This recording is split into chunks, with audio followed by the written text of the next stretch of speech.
500 years later, Earth's water sources dwindled to near extinction. People scrubbed dishes with sand instead of water. Drinking water meant running to filling stations, paying by the liter like fuel at a gas pump. The poor, unable to afford water, bought alcohol to quench their thirst. John's family lived in a converted shipping container home, unwilling to spend money on water. They subsisted on thick, water-rich foods to stay hydrated. They owned a large plot of land, but without water it was useless. To support their family, John and his son walked hours each day delivering supplies to the water plant workers. John constantly tried to curry favor with the supervisors, hoping they'd route water near his home. But unable to offer bribes, the supervisors always send him away.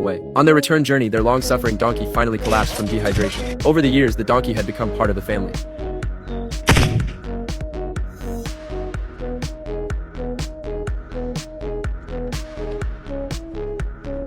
Early the next morning, John took his son to the town auction house and paid a high price for a used mechanical donkey, further straining their already meager finances. After buying the donkey, they stopped at the water station to fill a bucket. John was so parched he couldn't resist taking a sip. That single sip cost them a day's wages. Even so, when he encountered a couple by the roadside, clutching a child to beg for water, he still chose to share some with them. Meanwhile, his daughter was in the throes of rebellion, had started dating a clearly unscrupulous boyfriend who constantly defied John, showing no respect for elders. This time the boy came to borrow the donkey cart. John refused without hesitation, yet this unreasonable man had somehow captivated his daughter. John vehemently opposed the relationship, leading to bitter arguments with his daughter. To stop them from seeing each other, John even boarded up the doors and windows, barring his daughter from leaving. Until one day, he discovered the warehouse door had been pried open. The machine donkey he'd worked so hard to buy was gone. John immediately recalled the boy borrowing it days prior, and instantly suspected him. John tracked down the boy's father, who claimed the boy had just gone over the mountains to deliver goods. Clearly, Jerry was the one who stole the donkey. John slung his rifle over his shoulder and climbed over the mountain, determined to reclaim his mechanical donkey. But just as he reached the summit, he was ambushed.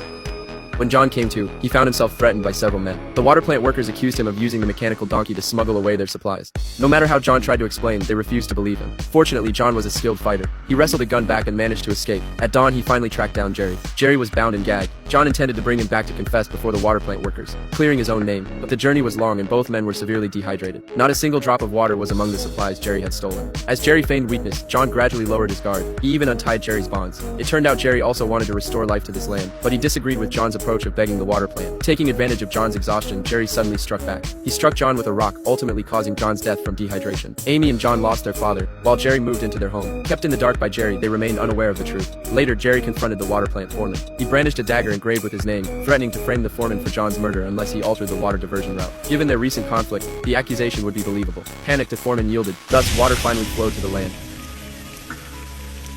Jerry worked tirelessly each day to restore the fields. Gradually, green shoots emerged from the soil.